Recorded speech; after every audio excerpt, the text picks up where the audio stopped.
Get ready, cause it's about time for you to speak your mind. So that Girls Club. when we have guests, it's always like, I know what you do. Super secret Girls Club. Hello. hi, Welcome to Wednesday. I'm Navi. Marqueta. And we have a guest today. We have a guest, Sara McInerney Hauck. Yes. I said that right. I'm so happy. Yes, she's I feel like there was joining us. more. Was it right? It was right? close. Oh, So no. I'm giving you credit. McInerney Hauck. Sara McInerney Hauck. Hi. She's a popular podcaster. I'm your local native in Indiana. Yep. Living person? I don't know. Indiana native. I guess I messed it up like differently. Public speaker. A Hoosier. A Hoosier. Yeah. There you Yes. go. Coaching brand.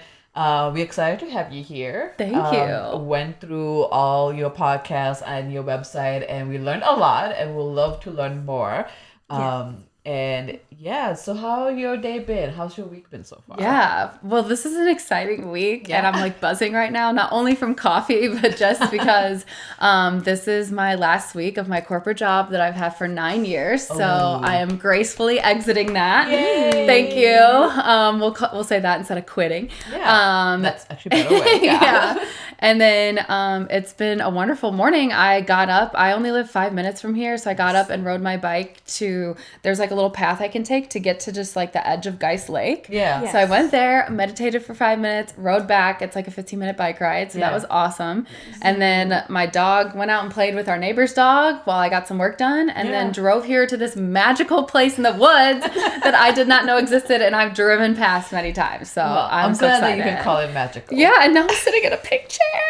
Thank you. I'm very love it. excited. So what corporate job is it, if you don't mind? Yeah, telling so us? Yeah. I've worked for Finish Line. We sell Okay. athletic apparel and sneakers, hence Yes, my I sneakers. love This the is my sneakers. style. For 9 years. Okay. I've worked in 3 different departments, and it was my first job out of college. I started as an intern, and then I went to full time Yeah. after a few months, and I've been there ever since. And I've gotten to move around, literally like move floors within the building. Yeah. And 3 different departments, teams, and it's been the dream at times. It's been a struggle at times. Yeah. It's been so much growth, and I've had a lot of transformation personally over the past 2 years, and just decided that it's time to graduate from there. So I truly feel like this is my like senior fun week. Yeah. So this is such a cool part to have a love part it. of this week. I love it. So moving on to better things, I'm assuming. Hopefully, yes. I actually am, quote, gracefully exiting because I don't know what I'm going to do next. Yeah. Okay. But I just got to the point where, of course, I've been applying and looking and whatever.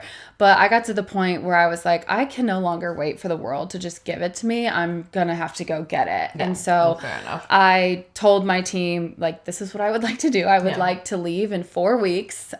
You guys should keep me Yeah. because I will work hard. I'll set up processes, whatever. Yeah. And then for my benefit, I get a few more paychecks while I'm trying to figure it out. And I just needed that deadline. And once I set that Right. deadline, it was just like relief. So it's definitely the right move. Where's the next move? I'm not entirely sure yet. Fair enough. But I'm open Yeah. to the world. Yeah. So No, that's good. So Facing Fear Yeah. with Sarah is Yay. your main podcast. So tell us a little bit about that. So how long you've been, from my understanding is you started in 2019. Yeah. That's your journey. Is that something that you do monthly, and would you continue doing that now that you're exploring something more? Yeah, so Facing Fear has also been a journey as well. So it started in probably 2016 and 17 as a blog where I Okay. interviewed people, and I called it Passion Profiles, the Okay. grossest name ever. Facing Fear is a lot better. Okay, we saw that. I was Fashion like, profile. I'm curious what that is. Yeah, so okay. it's the brand has evolved. Yeah. We've grown up, which is great. But at the time, Grown yay, up. go little Sarah. I was proud of you for doing that. So I interviewed people about following their passions Yeah. and how they did that. Gotcha. And that actually started with my own story. When I graduated college, I took an internship instead of all these full-time job offers because I was passionate about the internship versus all the full-time things. So for someone who was very type A, very planned, that was scary for me. So Yeah. on my grad cap, I put Passion Over Paycheck 2014. That's when I graduated. Gotcha. So then I was like, okay, I want to learn about other people doing this too. And so I did these passion profiles, and they were blogs. Yeah. But you know what I was doing to get the interviews was Zoom interviews with these people. Right. Oh, okay, yeah. And so I was just taking notes, and after a while I was like, this sucks. Like, the audience can't hear the fear in their voice, the happiness, the laughing. Yeah. And I'd always loved and respected podcasts, and I was like, I have to make this into a podcast. So I stopped that, kind of took a year to regroup, and then finally launched it in 2019. And I've had it ever since. I did a lot of the groundwork and like really setting it up in 2020 because I had time. Yeah. And then in 2021, you know, coming out of the pandemic and going back to work and life coming at me really fast. In 2021, my husband and I were on the house hunt. We got remarried because in 2020 we were a pandemic wedding. So we eloped. Makes sense. Yeah. So we had our big party in April. We bought the house the next month. We moved in the month after that. We both turned 30 between August and September, and then I was diagnosed with breast cancer in October 2021. Oh, that's so crazy, right? It was a crazy 21. Yeah. So I still did a lot of the podcast stuff, but I kind of like intermittently would do it. And then throughout my cancer journey, I documented the whole thing because I'll never forget this moment I had in the car between being tested for cancer and waiting to find out whether you had it or not. It was 4 days, and it was the longest 4 days ever. But I remember driving in my car, like thinking, will I, won't I? Will I, won't I? Yeah. And then I just thought, I'm the Facing Fear girl. Like, of course it's going to be me. Like, I'm going to have it. Like, and I just remember this kind of peace coming over me, like being sad, but also being peaceful of like, okay, like this is it. This is going to be it. And then sure enough, you know, 2 days later it was confirmed. But so ironically, I became the queen of facing fear, being diagnosed at something so scary at 30 years old as someone who's very healthy and all of that. So documented the cancer journey. And then where I'm at now is I'm kind of just doing like one-off speaking engagements and things like this that are coming to me. Yeah. But from November until present, I've really just tried to step back and look inwards. Gotcha. Like the podcast requires me to do a lot of outward work and talking and meeting other people. And I just really needed to look inwards, especially after what happened to me. So it's on a little hiatus, but I do intend to come back to it and do more. And honestly, it needs a rebrand because if you guys saw the photo, like it's me with my long hair. Yeah. And that's not me anymore. So I love the short hair, by the way. thank you. Yeah, I know. Appreciate that. So that's where it's at right now. That's awesome. It was interesting because when we were looking it up, my understanding was like facing fear started when you got diagnosed, but the idea is it was way before it was started. So how did that change? Like you were meeting with guests and understanding their fears, and now that you were diagnosed, like did that change the way you looked at when you were communicating with other guests? It's like a whole different level, or was it still the same and you just had more strength? So it has changed, and it's changed me in the way I want to do things, which is why I do want to do a little rebrand. So prior, you know, I've talked to people. Facing Fear gave me this. So the mission is to interview individuals who have faced fear in their lives while remaining unapologetically authentic. And that gave me this platform to talk to so many different people. I talked to someone who went through a divorce and running was his passion, and now he's like a multi-marathoner, super fit in that world. I talked to someone who grew up in poverty with parents who were addicted to drugs, and now he's a director at a Boys and Girls Club. So it's just this huge span. And then, all my nurses through cancer were like, wait, you had this before? Yeah. And I was like, yeah, believe it or not. And I really try not to think like, did you manifest this on accident? And I'm like, no. Yeah. My doctors are like, no. But what has changed is on the podcast, I ended up just kind of documenting with just myself. So over the past year, the episodes are mostly just me, but I did have some guests. Like I had my mom on at one point, and we talked about, you know, how she felt when I was diagnosed, and her mom's a breast cancer survivor. So she's kind of in this sandwich of like, holy crap. But she's always been healthy her whole life and is good to go, which is awesome. And then I had a friend who is my age as well. I graduated college with her, and she has issues with seizures. So the way that it has changed is it's gotten even more authentic and real. And going forwards, I had very low filters prior to cancer, and now they're like all removed. So going forward, I could see myself really talking about anything, but being more open and authentic and getting to the core of certain topics to where I would have kind of like glossed over them because it's messy or private or taboo or whatever. But now I think when I return to the podcast, it's going to be like we're getting in it and no filter. That's great. Yeah. I feel like that's very useful for like people to have this like open conversation because every time we talk about health, I think money and health are the two things that we are just like don't talk about it. I don't want to talk about this, but I think it's great to have this conversation, and especially you having the conversation with your mom. I'm assuming she was extremely helpful. Oh yeah, she was she went through the same thing as you before. Are there any, I'm assuming you talk about this on your podcast as well, but are there any is there any advice you'd give to people who are relatives to people's who got diagnosed with cancer? What is like a supportive behavior to do, or supportive things to say versus not to say? This is well-meaning but harmful. Yeah, that's a great question because usually people just come at the person with it. Like, what can I do for you? Like, what advice do you have for other people? So I love that you asked that because going through it, there were so many times I would look at my husband and be like, I don't know how you're doing this. Yeah. And he's not the one with it. I am, but... And my siblings, I'm the oldest of 4 and we're super close and we're all over the country. So our main communication is through text and FaceTime. But I would often think like, gosh, I'm so glad it's me because I would hate to be like on the outside. Like, how is she? What is she doing? So it's really hard on the people surrounding the person with cancer. So I appreciate you asking that because the support system, it takes a hit on them too. So I would say that they need to take care of themselves as well and maybe have someone to talk to outside family, outside the person with cancer, whether that's a counselor or a friend who comes from like a different part of the world because you feel like you can't complain in front of the person with cancer or anything like that.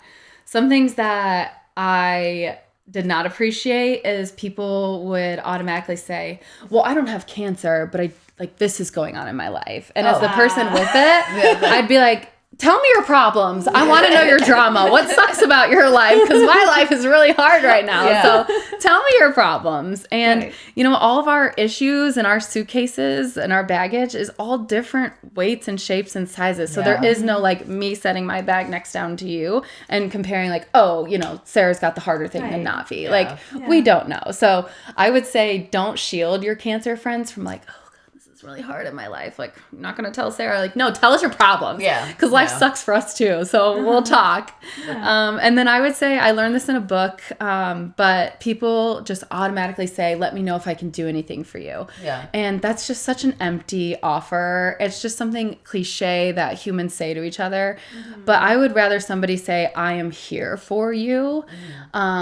Because that means a little bit more. And let me know if I can do anything for you puts it on me. To be like, tell you what you need. Yeah, and then I gotta think, is Navi comfortable with like bringing me Jimmy John's because I can't get out of bed today? Like, I don't know how close of friends we are. So just saying like, I am here for you means more than let me know if I can do anything for you because I got a lot of that from people I would never ask a favor from. So, and unfortunately, since I've joined this cancer world, I've met friends who have since been diagnosed, and something that I've done is be very specific, saying like, hey, can I come over and drop off this food on this day? Or like, tell me what type of food you like and what day this week that you don't have dinner planned. Yeah. And doing that. So I would say, so very concrete. Yeah. And then it kind of gauges like, I don't have $100 to buy you this really nice bouquet of flowers, but I can give you Chick-fil-A if you want. Yeah. So and that goes a much longer way because that's like food that you can consume. Yeah. Flowers that like. Yeah. Honestly, I was pretty. Cancer made me blunt, and a few months into it, I straight up told people, do not send me flowers anymore, because they just sit there and die, and then I have to throw them away. Yeah. So I was like, food, gift cards, gas gift cards. So I would say like, be straightforward and ask the person what they want, but don't do it super openly. Like, let me know what I can do for you. Yeah. Be like, is there any food you're craving this week? Can I send you a gift card? That's awesome. I never thought about the phrasing makes I've done that before. Different. Yeah. Because it does, like, when someone would tell me, like, let me know if I can do anything for you, it's just like, well, I have a list. Yeah, exactly. But, like, like, I can't ask you that. Exactly. Yeah. Exactly. No, that's actually a really good way to, because I do that all the time too. Yeah. It's like somebody was like, let me know. It's like, but yeah, then I'm putting it onus on that person Yeah. to like Right. go Come up through a with the list thing. and then pick something and tell me something. And then maybe they do tell me something. I'm like, oh, shit, I can't do it because I have to do this. Yeah. Like, now I can't say no. And I would But, say use your gifts as someone who's around this person going through a hard time. And we don't have, not even cancer, but like a divorce, a death of a family member, like whatever the hard time is for that person, like use your gifts. Like if you're really good at making, beaded bracelets, like send them one without even asking that says like you're a warrior or whatever. Like, use your gifts that you have. You don't have to become Betty Crocker because you think they want some delicious meal. Like if that's not you, send them the gift card. Yeah. I love that. Did you have any conversations with people about their fears before all this happened to you? Did you feel that helped you go through this? It's a good question because fear comes in so many different ways and we're all afraid of different things. And that's just how we are as humans because back in the day, we all used to have kind of the same fear. It was survival and then threats, but now we've evolved and we live in houses and we know how to go get food and all of that. So we don't have that type of fear anymore. So now fear has opened up to all these different things.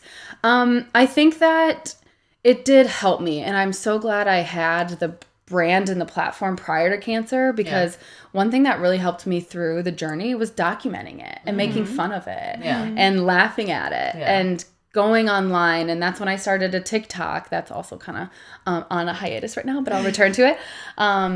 But I would make funny videos and stuff, and it was an easy way to update people rather than blasting off a bunch of group messages. Yeah. So having the Facing Fear platform prior to it, just literally in general, that world helped me. And then actually, so I have some podcast merch that you can find at facingfearwithsara.com/merch.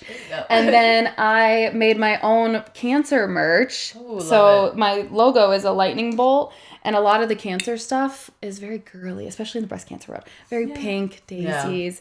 And God bless my mother, but she sent me like 4 Amazon links of these shirts that were very And I was like, you know what? This cancer merch is not cutting it for me. Like, I want to feel badass. I want to look badass. And then I was thinking of the supporters. Like, I want them to feel and look badass. So, I took the F cancer mantra that everybody says about every type of cancer, dropped my lightning bolt in there and just did merch and it just gave me this platform. So yes, having this world prior to having cancer gave me this thing to stand on and to be proud of. And now I'm at a point where I'm more relaxed and kind of looking inward, which is good for me right now. So No, That's awesome. that's good. Are you familiar with Hank Green or the Vlog Brothers? Yes. Did you know that Hank He's Green recently diagnosed. He's recently diagnosed.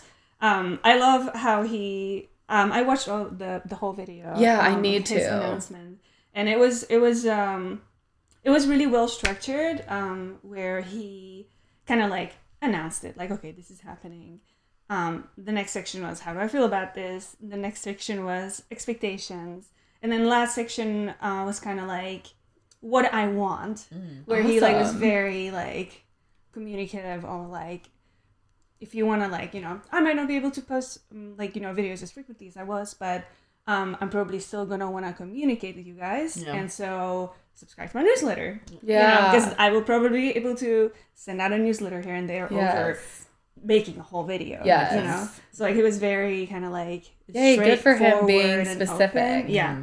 So I thought it was really cool. And then the next video after, like literally like 5 days later, he posted a video tier listing articles that news posted about his diagnosis. And it was the pettiest, passive-aggressive, best thing ever. Yes. I love it so much. Okay, I cannot wait to consume that content. Yeah, you should watch it. One of the criteria for his for his tier listing was how soon they mention his brother's name. Yes, I can totally see that. Yes. It was perfect. I loved it. That's awesome. Brother of. So, and obviously they're both creators. Yes. Who, create amazing and content, indie people. books. Yes, and they're Hoosiers as well. Yes. Were there any stories or people or like any kind of like distraction or like escapism that kind of helped you? Like, what was your favorite thing to literally watch or read as you were going through this? Yeah, so a few things. I watched a lot of nature documentaries on Netflix. Like, that was very helpful, calming, peaceful. Our great national parks that Barack Obama narrates, excellent. Oh my God. So good. I didn't know about this. Yes. And I thought it was our great national parks as in like the US. No, it's around the world. Oh, so that was really cool. There's another says I will listen to it. Yeah. There's another documentary. I think it's called Born Wild, and it's about how baby animals survive and graduate from being a baby to moving on their own in the world. So that was fun to watch baby animals. Yeah. I watched a lot of RuPaul's Drag Race. That just brought me so much joy, and it's just so much art and creation. So I watched a lot of that. I was very into Casey Musgrave's album. Oh, what's it called? Her latest one, Starcross, or what's it called? It's all about it's all about her divorce, and I don't know why, but I really resonated with it. Like, this is the one. Yeah, I don't know why, because maybe I was getting a divorce from my own life. But it's called Starcross. Yeah, it came out in 2021. I was like listening to that on repeat. And then I would say other great distractions. I live walking distance from a Panera. So I started this thing where every Friday I would get up and I called it F Cancer Friday. And I still do stuff. So at the beginning it started with really hard workouts. I would do a really hard workout on Fridays and post about it. But then when I started not being able to do that or having the energy to go to the gym or to work out, I would walk to this Panera and just get a coffee from there and walk back. And so I started this little Cancer Friday tradition. So that was a helpful distraction because there were days where I did not want to get out of bed, and then I'd roll over and be like, it's Friday. We're going. We're going to do this. So those were really great distractions for me. Small distractions like those, like especially like walking, like I just have a destination. I'm just gonna get coffee and treat myself. Yes, exactly. Yeah. Oh, there was one more. This is a good idea for a gift for somebody going through a hard time. Again, cancer or otherwise. Yeah. My friend Danny, who is also the one who suffers from a seizure disorder that I interviewed, she sent me a dirty novel. Oh. And so that was awesome because at the beginning, everybody kind of gives you these like cancer related books, which a lot of them were good for me because I was like being oriented into this world that I was very unfamiliar with. But then she sent me that one and I flew through it. So you don't have to send people like how to take care of yourself, how to brush your hair before it's gone. Like send them a funny or like dirty novel. So something different. That was a great distraction as well. That's actually a great idea. Isn't it? Yeah, definitely. Shout out Danny. Well, need to go find some of these. Maybe like buy and send them. No, that's really good. So you also do the coaching session, but you also do fitness trainer. Yeah. Right? So you do that weekly, like in the morning? Because you said this yesterday, you woke up like at 4:30 a.m. to do a fitness training. So how are you juggling so many things? Yeah. Because like I love side hustles, like anybody who knows me, but like I feel like you are on a different level. Yeah. And that's something I'm trying to move away from. Yeah. So pre-cancer Sarah, very much so I've been at this corporate job for 9 years and you know, for 6 years, it was my sole identity. If I introduced myself to you, that was like the second thing I told you. And it was because I was very proud of it and I loved it. And you worked so hard on it. Yeah, I worked so hard to get there and everything. But then in 2018 and 19, I just started feeling this stirring within me. If you guys are familiar with Saturn's return, this is supposed to be a shakeup within people because Saturn has made a full return in your life. And I felt that. I was like, something is up. Like for some reason, I'm just like hungry for something else. Yeah. And I started to feel like, who is Sarah without her full-time job title? So I started exploring that. And again, that's kind of how I was like, we're taking passion profiles to facing fear and like launching this whole podcast thing. So I started to find that. And then I also started figuring out what else do I love to do. And I've always loved fitness. And I was a CrossFit coach to start. And then 2020 happened. That went away. And so at the end of 2020, I started looking for other group fitness jobs and found one with Lifetime and have worked there since 2020, which was another huge part of my cancer journey because here I was, this, you know, model of fitness, teaching people I love kale, and then I was freaking diagnosed with cancer. Like, what the hell? Yeah. So that was another part of my journey that, like, not that it can happen to anybody, but it does not discriminate. Yeah. So yes, I'm just a group fitness trainer at Lifetime, and I only do it 2 to 3 times a week. So it's not a huge commitment. But as I'm coming through, I want to be a personal trainer. So I'm getting my license right now to do that. Gotcha. Because this experience that I've had, I'm 31, but I feel like I've lived so many lives. I can relate to almost anyone. I was a D1 athlete at one point in my life. I've had 2 major knee surgeries. I've run marathons since then. And now with cancer, like, I can relate to somebody who's much older than me who may think, like, you're a young kid. You've probably not experienced a lot. And then I'm like, you're a survivor. I'm a survivor. So fitness will be a part of my life in some way, somehow going forward as I let go of this corporate job and figure out what's next. I'm not sure at what degree, but I do think it will be. And then, having the podcast is a whole other job, which is why it was so good for me for so long. But after getting through 2022, and I graduated from radiation in October, did a few more episodes, and then was like, I just need to be off a computer. I need to be reading a book. I've learned so much about being present. Eckhart Tolle world, Jay Shetty world, a little bit into human design, if you guys know what that is. Okay, so it's on the same ground as Enneagram personality type tests. This one has to do with your birth date, location, and time. And it tells you all these things about yourself. So I've been on this journey to learn about myself. And I need to be good at a few things I need to be great at a few things rather than good at a lot.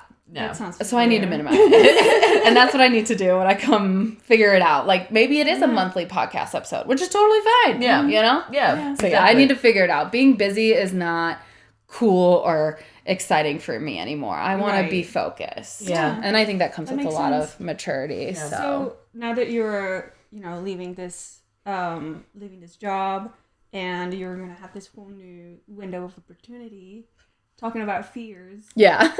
What are some of the fears that you're facing? For sure. Yeah. So ironically, my start with Finish Line started as a passion over paycheck moment, and it's going to end that way because I'm following my passions out of a full-time job, benefits, health insurance, life insurance, 401k, all that sexy corporate stuff. But I struggled with, what am I going to do for a long time? And definitely since the beginning of this year, the clock turned and I was like, something has to change. So I've been applying for jobs and looking around. I've made it to the finals of a few interviews. 2 of them, they said no thanks to me. 1, I said no thanks to them. So looking for the right opportunity. But after just some internal struggles, my husband and I, kind of tried to do the math and plan out, okay, what if you did this? What if you left at this time? And we came to the conclusion of, I'm just going to set this deadline, because if I don't, I'll stay. I'll be comfortable. I'll sink right back into where I was. Or I'll just take the job that says, oh, here, like, we'd like to hire you. Yeah. So this is for sure a facing fear moment for me. And even as the facing fear queen and having this podcast and all that stuff, I still have a lot of fears. It took me a lot of crying and stress and tears and confiding in people to come to the conclusion that I'm going to set my own terms and leave on my own and see what else is out there. Of course, we do have some savings that if I go for a few months without a job, we'll be okay. That's not our preference, especially in this economy. So I will keep looking and stuff. But I am very lucky to have a supportive partner and husband who, he's actually changing his career as well, but he's got his whole new path set up. So together we've kind of been able to work together to get to this point where I'm going to be able to let go, which is a huge blessing. And I'm fearful of not finding something for a few months, but it's a calculated risk. And I've always said, worst comes to worst, I will DoorDash. I will work at a front desk somewhere. Something else that cancer gave me was boldness and a pretty significant ego death. Old Sarah would have been like, absolutely not. We are becoming a director and getting a corporate job, and we cannot be seen at a front desk. What if a VP of Finish Line walks in and I'm working there? New Sarah is like, I'm on my own journey, doing my thing. I'll do what I need to do to support our family if I don't end up getting something for a while. But it's facing a lot of people at work too. Well, not a lot, but some told me, the grass isn't always greener. And I was like, okay, but I don't know what's on the other side of the fence unless I approach it, look over and see. Maybe it's not grass. Maybe it's an ocean. Maybe it's a cliff. Maybe it's a beautiful mountain valley. But I just feel like the grass isn't always greener is such a lame way to stay comfortable. For sure, but like I'm gonna go climb the fence and look over and see what happens. Like maybe the grass is not greener, but how would I know if I don't check it out? And I think like that's the one thing is like you just have to try new things. Exactly. And I've heard and I've read it a few times as well. Like I think you get more opportunity or like boldness once you like give yourself a deadline and like this is it, I'm done, like now I have to, because then you can put yourself in a full gear, like I have to put my effort into here because you don't have a comfort zone to fall back into it, and that's when you can unleash your full potential. It's like, okay, what do I really like to do? And I wouldn't say this move is for everybody, particularly people with kids, or maybe you are your parents' caretaker. But this is a calculated risk, and I know me. I'm a feet to the fire person, so if I dangle myself over the cliff, I'll figure out some way to build a parachute. Exactly. So it works for me, and I'm excited and nervous, but that's what facing fear is taking that leap and figuring it out, and it feels really freaking good now. So awesome. And also you mentioning like not having the ego boost, like kind of putting that in a like making sure it's checked, because I think that a lot of times our ego is what kills us. It was like because of that we don't give a chance to opportunities that could have gone so much more and could have explored it. So that's really good. It's like, you learn something. Like, yep, I will do whatever needs to be done when it comes down to it. And and it's the phrase of, well, what if it doesn't work, or what if this fails, or what if I never get a job? What if it works out? That's true. What if it does? And if it doesn't, then we'll go find another fence to look at. And that fence actually sucked. Exactly. Let me go the other side. That's hilarious. But that's actually really funny. Sorry, you had something? I forgot. No, you good. So pandemic, that has changed everything for everybody. So I'm assuming for pandemic you were working from home, not and finished life, because that stopped all of that.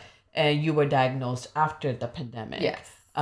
So how was it during pandemic? Were you thinking more so you're gonna do full time as a podcast, or that as the podcast not been in your line of sight to make it a full time thing yet? Yeah, great question. So during the pandemic, I was working for the corporate social responsibility portion of Finish Line, which is our nonprofit arm. So events, fundraising, all this stuff that's very active and out there. So our jobs really slowed down. Can't have events and stuff. And we ended up having to furlough a team member. So it was just keeping the lights on. And so it really slowed down. So I did have a lot more time. So the pandemic year, I spent pouring into what do I want to do next with fitness, because I had lost that CrossFit coaching job. So I went and got a different license that allowed me to coach. I ended up doing a ton of work on the podcast. That's when it launched in 2019 with my own designs, and I can do some graphic designy stuff. But then I got to the point, and I remember early in the pandemic, because I was sitting on my bed, I had a call with somebody who's a designer. Her name's Mariah Craft, and she's also local here. And I was like, yes, I know I can do so much, but I need someone else to take it to the next level. So she gave me my font, the colors. We worked together. She was so collaborative. She's awesome. So that's when I did that. I set up a professional website rather than like the free version of Squarespace. So I set down a lot of bricks to like build the house of the podcast, and totally envisioned me doing that full time for sure. And I'm so glad I was a dreamer during that time and whatnot. I also trained for a marathon in 2020 and did one in November. So I hate to say this, but I was super healthy, very motivated, super fit during 2020. I did not have the issue of having shit delivered to our house or constantly dropped off. Like, my husband and I did not fall into that somehow. But that's where I went. I think in 21 was like karma. And then we kind of fell into that. Obviously, cancer was a huge part of that. So I had super high motivation during the pandemic. But yes, I did see it as that. And then, kind of reality catches up with you. We bought a house at the beginning of 2021 and decided that I'm going to stay in this corporate job. I need the money. I like the job, whatever. And so the podcast has just been a side hustle since then. But And I mean, you guys know you have to promote yourself and put yourself out there. All Just the because time. you set up a Facebook and an Instagram, people are not going to be pouring in saying, do you want to come speak at this conference for $500? Yeah. Like, you have to do the work. And I just wasn't at a space in 2021 to do the work to really turn it. But sense. I would love to. Yeah. Like, no, like, all cards on the table. I'd love to be a full-time podcaster, speaker, and do something in fitness, whether it's personal training or training clients privately. Yeah. I would love to. So you have a lot of guests on your podcast. So what's your process of finding guests or getting them involved? Yeah, good question too. Yeah. I thought going into it, I would just like open it up and be like, please message me if you want to be a guest. And of course, I started the podcast with people who were either in like my second circle or third or fourth. So like I knew them somehow we had a connection, but they weren't like an immediate friend. Right. And that was actually a great strategy. And that's what I tell new podcasters to do, because when you're new, nobody cares about the show other than they love you. Yeah. Mm-hmm. So they'll listen because they really like you. And then better if they kind of know like, oh, Sarah went to high school with that person. I kind of remember them because I know Sarah. Yeah. Like, so if you kind of get these guests that are in your near circles, people care about both of you now. Yeah. So that's how I started. And then most of the guests, some were referred to me, but very low number. Mm-hmm. I became really picky with people. Once you set up an email and a website, like you will get a bunch of, other PR publicists out there saying, oh, my person would be great on your show. Yeah. And I actually did that once. I accepted one, and the episode is still out there because I think it is good content. But I kind of realized afterwards, like, I don't think I should have done that because he worked in the MLM world. But that's Did you know that beforehand? So I was a little naive. Oh, okay. It was not how they proposed it to me and told me what he did. What did he call himself? Just some kind of coach, like. Right. But then I started, really learning about him, and we had already done the episode, and he gave some good advice, but he's absolutely an MLM coach. And then he only had women clients, and I was like, ooh. Yeah. So there was things like that then made me realize, like, you don't have to say yes to everything. Yeah. As far as my guest strategy, it's mostly me finding these people and hearing about these unique stories and knowing that when they come on, they're going to be authentic and we're going to laugh or maybe get a little bit serious. I've had some people tear up before. I've teared up, etc. So that's been my strategy. What's been your guys' strategy? I'm curious. So beside us, we will reach out to guests depending on who we meet, but we also have, I believe Rana is the one who reached out to you.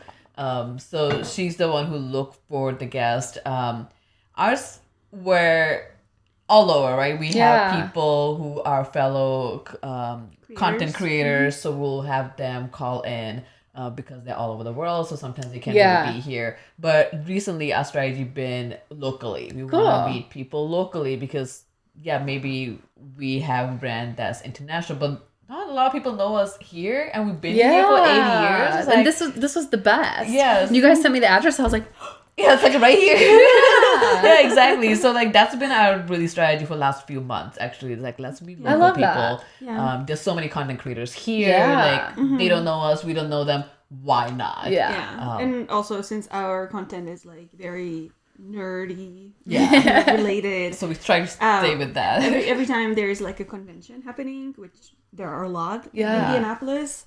We try to kind of like see like who's on the roster and can we get in touch with them ahead of time while they're here. Yeah, love it. Did you guys engage with VCon at all? Gary V's conference. You guys know who Gary V is? No. Oh my gosh, you have definitely seen him on the internet before. Probably. Right. He is like Mr. Content Creator, but he was like an early investor in a lot of stuff that's become majorly popular in the tech world. And he's inspirational, but there's some stuff that he says that I'm like, But look him up, Gary V. But VCon was here, which is kind of a big deal because to attend VCon, you had to buy an NFT. Oh. So he's like very in the NFT Bitcoin world. I know, same. So, but it was interesting. I was like proud of Indy for having it. Right. Obviously people flew in and whatnot, but he's huge. Gary V, look him up. He's either like I said, I don't follow him, but he'll appear because he was like one of the first people to make it huge on TikTok. Like he knows all about these strategies and whatnot, but he's either going to be really inspirational or he kind of turns you off. So it kind of depends on like which way the video you come across, but he's no dummy. I'll say that, but Definitely look it up. Yeah, I think that's the one benefit of Indiana. We have so many conferences. Yeah, because we're in such an awesome spot in the country. That's one of my favorite things about Indianapolis. For sure. And PopCon, we're gonna be at PopCon. This will be like a third, fourth year being PopCon. So we are like, our base is very nerdy. But our guests have been from all over wherever we discuss. I think mostly we just want to talk and just have like informal conversations, like what is in your world, like because we are all at the end of a day like just people, and have a lot of commonality. It might not be just TV, but like anything else. But our guests have been more so like locally, just like let's meet people. That's awesome. It's been interesting because like just finding out people that we've been here for so many years just personally never knew. It's like, why not? Yeah, that's awesome. Like this needs to be. So I also read on your podcast, I believe on your podcast, you also have illustrated a short story. I do. Is it coming soon or is it published already? So I have this amazing tool called The Remarkable. Okay. It is a paper. I love Remarkable. You know what it is? Yeah, the paper thing. I love this. Oh my god. Do you have one? I do have one. It's upstairs somewhere. I need to look at it. But okay, so geeking out over that because not a lot of people know what it is. And I certainly had no clue until a vendor came in, because I currently, for the next few days, work in benefits and wellness. So we work with a ton of outside vendors to give, all these benefits to our finish line people.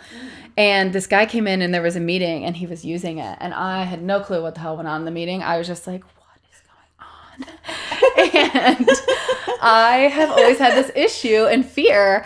I have a journal for personal life. I have a journal for learning. I have a journal where I take notes on books I love. I have a journal for church. And I'm like, what if our house burns to the ground or goes underwater? All my journals are gone, So I'm like, I need to like centralize it. And at one point I had like a big like paper mate notebook, so I had to, and I was like, this is not it either.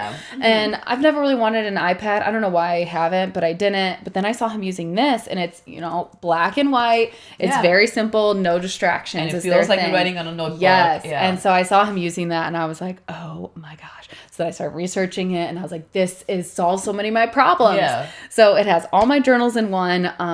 I would love to become a brand ambassador for that. So I got to work on that. Okay, point of the story, though. You asked me about my visual short story. So in The Remarkable, it comes with those templates. And one of the templates is 4 squares and then lines underneath. So like a PowerPoint if you printed it out with notes. And when I saw that, I was like, oh, that's really cool. And I am an artist, but I'm not like a sketchy artist. I do a lot of different art. But there was this period I mentioned earlier of when I was tested for cancer and then when you find out. And it was these 4 days. And in this period, it's very weird and lonely and isolated because you're certainly not going to tell people, oh, I was tested for cancer on Tuesday. How's your fucking day? Like at the water cooler with Jimmy. I'm like, I don't care about your stupid traffic. Like, I'm waiting to find out if I had cancer. So it's these days where like you're just by yourself staying silent. So like the only person who knew I was being tested was my mom, and she lives in New Hampshire.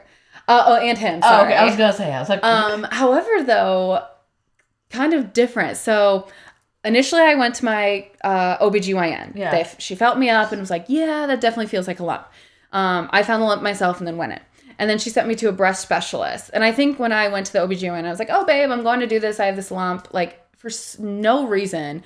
Breast cancer didn't even cross my mind, even though I have a grandma who's had it. But she had it when she was 44, and she's 89 now. So I never knew that. Like, I did know, but I never saw it as a kid. Anyways, I was very naive. I was like, oh, it's a lump, whatever. And then go to my OBGYN. She sends me to a breast specialist. And at the breast specialist, I have a mammogram. It's inconclusive. I have a ultrasound. It's inconclusive. And my mother, the whole time, is watching on her iPhone my location. And she's like, still here, sending me a text, still there. And I was like, yeah, like, what's the big deal? Like, I'm the kind of person, if something's wrong, let's address it, get it fixed, do better, move forward. I'm not afraid of, like, I'm not going to address it because I'm scared what the doctor's going to say. So I'm at this appointment, and my mother's texting me, and I'm like, yeah, I'm still here. What's the big deal? And then they do the biopsy, which is where they actually, on the same day? Yeah. Oh, wow. They just keep going. And I remember texting my boss, like, so I thought this was going to be an hour. It's now turned into 3. Which, again, that's never, quote, good. Yeah, so that's not, yeah. You get to the biopsy and you sign a consent that says, yeah, I'm going to let this doctor I've never met stab me, pull out cells, and they send those off to test. Again, at this point, I was like, okay, sure, whatever. Like, what's the big deal? And I knew my mom at home was like, oh my God, like they're taking her to the final stages of like testing for this. Yeah. It wasn't until they gave me the take-home paper that said, you know, you should ice this, like, you know, be careful, don't go swimming for a few days. I was like, this actually was a big deal, huh? And then I go through the week and I had told Jacob, like, oh, they stabbed me and they took out these cells. Yeah. We really didn't know. Yeah. But then as the days went on, we both started like stirring. We're like, oh my God, I think they're testing me for cancer. Like, holy shit. And my mom was so good. Yeah. She did not say like, you might want to start looking into the American Cancer Society. Like, just like nothing. She was really good. She was like, okay, well, we'll just see what they say. Yeah. But as the days went on, it was just like this thing inside me that was like, they're testing you for cancer. So back to the story. These were these days that I did not document, but so much happened in those days and I wanted to see like a visual representation of it. So I was on my Remarkable and I start sketching. I see those squares as cartoon things. Yeah. So I start sketching out ugly ass stick figures and telling this story through this like visual representation. And so I have this thing and I was like, again, kind of got to the same point with my design and my branding. Like, I need somebody else to make this better. So I just put on Facebook, it's LinkedIn, any local or like any artists, I'm looking to hire somebody to turn this into actual art. Yeah. And again, you just never know who knows who.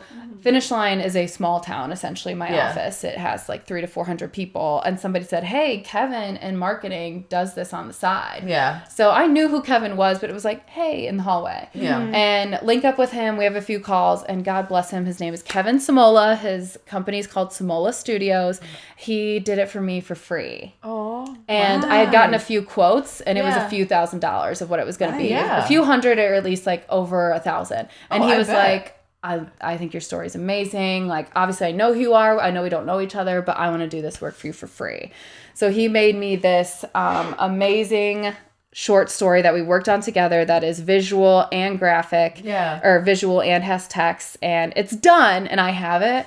But I got it at the end of 2022, and then I went on this like journey to look inwards. Yeah. So I have yet to really work on, do I want to just put it out there for free? Do I want to do like a short ebook? Because it is so beautiful. I'm going to try to find the cover for you guys. And it's completely custom made. Yeah. And he threw in little things that mean a lot to me, and he just rocked it out. And so why do you have a concern of not putting it out on Amazon? Laziness. Okay. I need to figure out how to do that. Gotcha. 2, I'm not sure if people would buy something like this, but there are funny things that happened during this time. It's fear. Let's just say. Yeah. It's fear. Like, I'm fearful. You have to face your fears, huh? Yeah, I do. And I've not revisited it, but it's really awesome, and I'm really proud of it. And he just did it so well. So the book is called Does Carcinoma Mean Cancer? Okay. It's a short story. I forget how many pages it is, but it's cartoon style. And it is just beautiful, and he did an amazing job. If I have enough signal down here, we we'll know see if it comes how up. much it costs when we do an artist for like just a t-shirt. So like for him to do that free, it was like, that's very, very nice of him. Incredible guy. Yeah. So if it comes up, I'll show you guys the graphic, but we'll just wait here. Internet down here can be like not so good. So facing fear, Sarah, you need to get the story out there. Because what's the harm? Yeah. There is none, you know. Oh, here it is. Yeah, it came up. So this is what here, I'll let you guys hold it. Oh, that's beautiful. That is. No. And those are my branding colors, and he did little dot art, shadow work to make it look more realistic. I love that. Yeah. I love the font too. Thanks, I know. And that's like a custom font that he did. Oh, wow. He did the most. Yeah. Love it. Yeah, that's something definitely that needs to be out there. Even if it's free or paid. Especially he did work, or you can just do it to yourself. Yes, exactly. No, I love it. That's good. I'll show you guys this one thing. So I told you my mom lives in New Hampshire, and she was texting me in Indy being like, she's still there. So look at, he made a little the state of New Hampshire. New Hampshire. And that's her. She's like a representation of her. Is that so cool? So, where in New Hampshire? She lives in New London, New Hampshire. Okay. Yes. I worked in Manchester cool. for a couple of months. We love New Hampshire. Yeah. That little state everybody forgets exists. Oh, yeah. It's so hard to get to that state. It is. Like, of course we miss it. But it's beautiful to drive through it.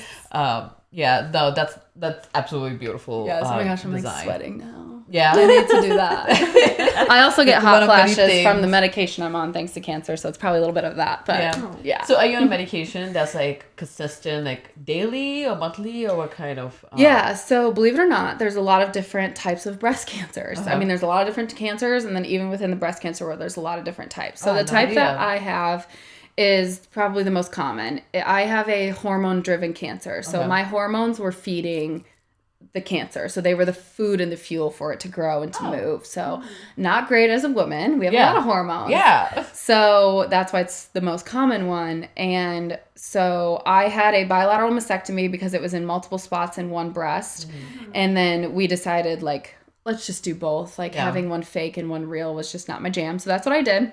And then I also have a gene associated with it that we found out too. So I have CHEK2. BRCA is probably the one you've heard of. BRCA's higher concern, CHEK2's middle concern. So we were like, let's do our best to live for another 70 years. Yeah. So I had a bilateral mastectomy, and then during the surgery, they take out lymph nodes because cancer will travel through them, and they found it in lymph nodes. Okay. So then I had to have chemo. That's when I lost all my hair. Yeah. Then I had to have radiation just to like zap it away. Yeah. So now I'm on medication to suppress hormones because the problem with cancer is it can start just absolutely tiny anywhere. Yeah. And there is no scan or blood test to say this body is free of cancer. Yeah. So I'm on pills daily and shots monthly.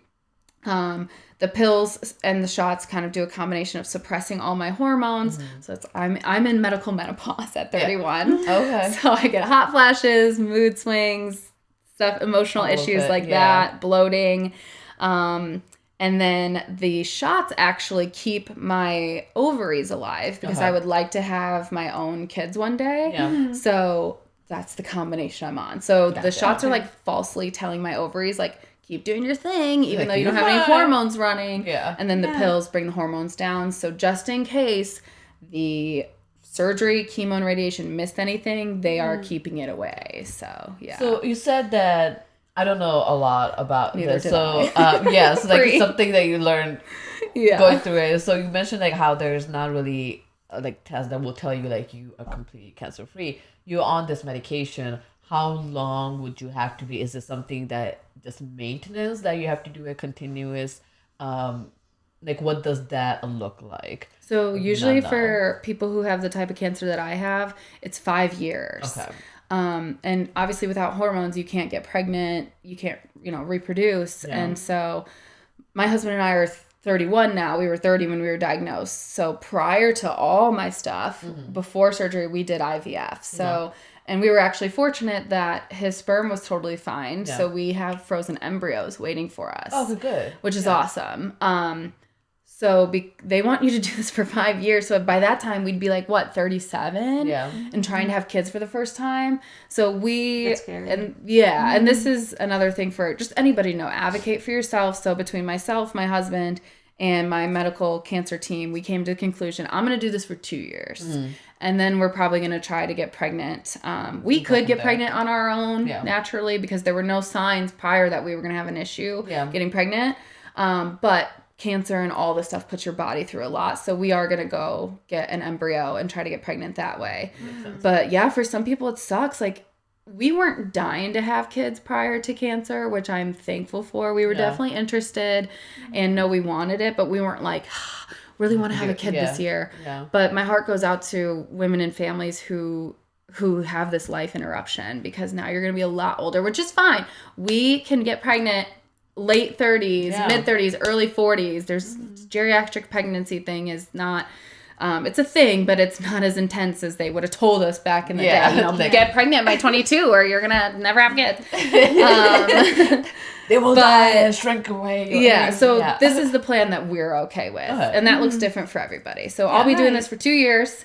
And we'll reevaluate, get pregnant, and then I will go back on the medication after. So, but again, that's all on your doctor, not a medical expert. This is our plan that works best for us. So IVF was something before you started the procedure, like have this and go continue to save the embryos. That's I know IVF is really hard as well, like with all the hormones, like you're very strong. All these shots.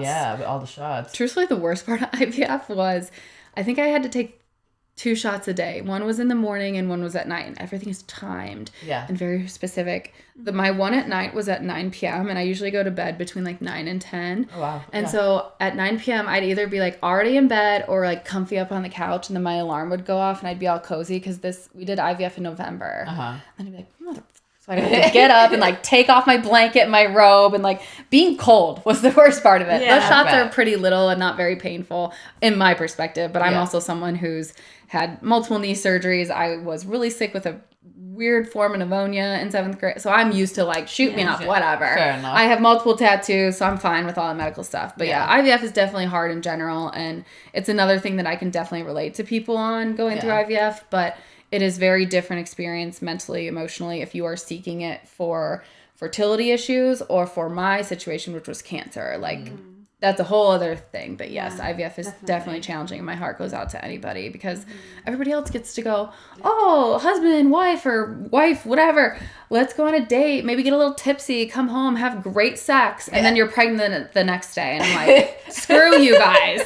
We have to go to the doctor and do all these shots. And it couldn't be the least sexy thing saying like, okay, let's go get pregnant. And we make an appointment at the doctor. Like, ooh, how fun. Yeah, people don't talk about like how getting pregnant can be very difficult. Yeah. Like, like all the TV shows and like they will show you like, oh yeah, you just had like one drunken night sex. Yeah. And, like, it does happen, exactly. but like on the other end, it can get very hard, and we need to talk about both sides. Yeah. Like, like there are difficulties. How can we make that normalized so it's not as scary or it's like isolating, lonely, you know. Exactly. I think that's the biggest part. It's like isolating because you don't know who else is going through it, and you don't want to talk about it as well. And then if people really talked about it, we're like, oh, okay, yeah. So what was your experience? I didn't know you went through it as well, and Ooh, sorry, go ahead. Another good question of, you said like what not to ask people, just in general. Yeah. When are you guys going to have kids? When are you going to have a kid? Not just for normal humans,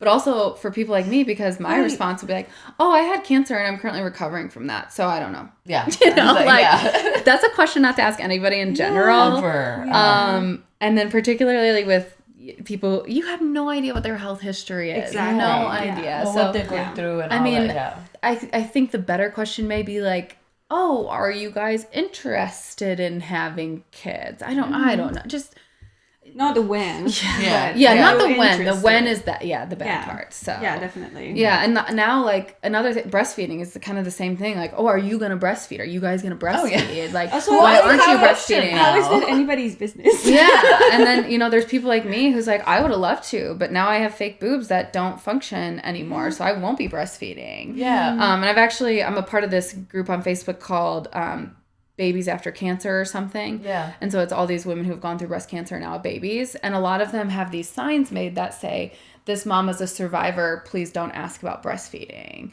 Because, you might get that night nurse who's like rolling in like, hey, like, here's your kid. Can't you breastfeed? And you're like, no, I literally can't. So I don't know what urges people to say things like this in the first place. It's history and medical history. They used to tell us, if you do anything but formula, like your kid will be messed up. Like science and medicine and government regulations used to talk about that. And so we believe, and if you think about back in the day when they didn't have social media and the internet to look up stuff, if a pamphlet said that at your OBGYN, that's all the info you had. So the wealth of knowledge helps us make better decisions for our bodies and ourselves. Exactly. And I'm absolutely for learning the science and asking questions and doing what's best for you as an individual. Definitely. But like a rando in a park should not be asking you about breastfeeding your child. Breastfeeding is such an interesting concept. Like people asking like, are you going to breastfeed?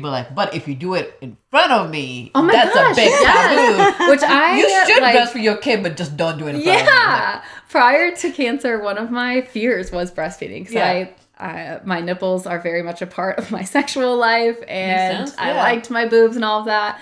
And so I always had this fear of like, oh, my nipples, they're going to be chapped and terrible. Yeah. And then ironically, I got cancer and now it's not even in the question.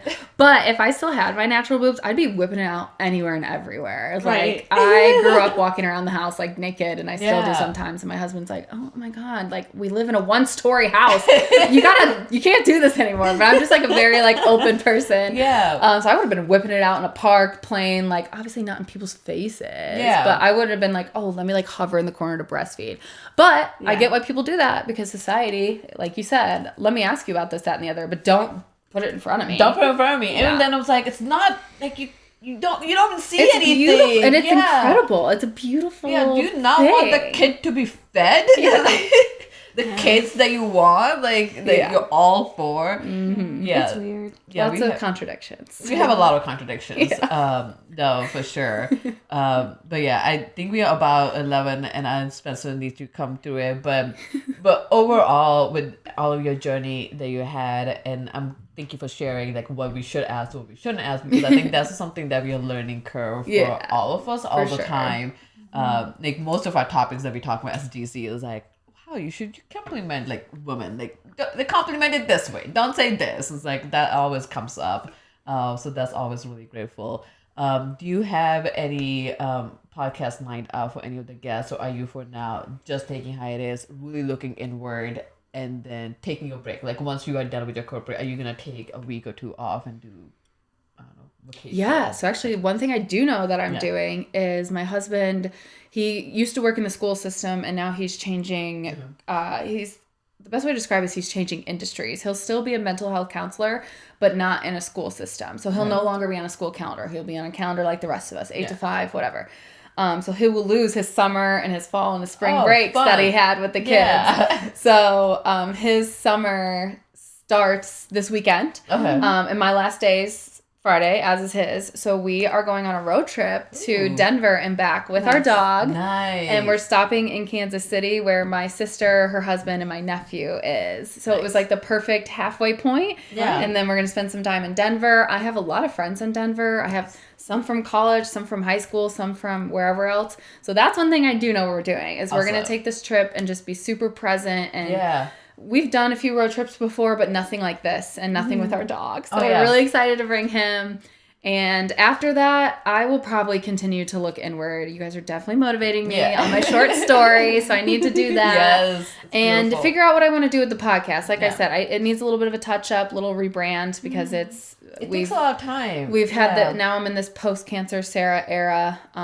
But yeah, for right now, I would say I'm still in my healing era and learning and growing from that. Yeah. Leaving this corporate job is a huge step for me in this journey. So trying to enjoy that and soak that in, and then see what comes next. But I do see myself absolutely continuing the podcast, trying to get out there to be a speaker more often, and then doing something in the fitness world. Yeah. I think leaving a corporate job, like we all kind of left it and took. Yeah, like, once you do that, it's like, this is such a freedom. Like it's a whole different thing. It's a different life, because it's so comfortable. I know, but exactly. There's pros and cons to both sides. Yeah. So well, I'm proud of you guys, and so awesome getting to know your stories and being in this beautiful place. I'm so glad that you were able to come. Like able to share your story. It's beautiful, and road trip with your dog is actually really beautiful. Yeah, we're pumped. Yeah, if you have time, go to Breckenridge. Yeah. Oh, thank you. That is the first and only time I've ever seen a moose.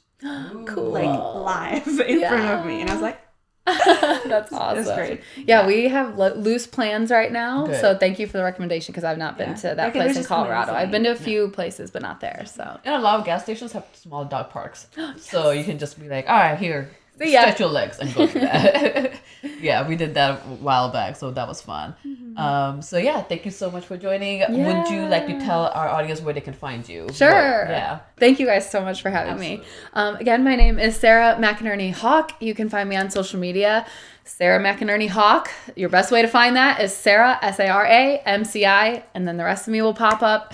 And then my Facing Fear world is facingfearwithsara.com. You'll find the podcast, the blog, social media links, all of that. Thank you. Thank you. Awesome. We are about to rate someone. Who are we rating? Select a 720. Selecta720. Yeah, we gotta rate that. Thank Tell you her so the much. Normies send their regards. Yes. And we'll see you. I'll actually see you soon because I will be streaming Zelda. So join me then. Thank you. Bye.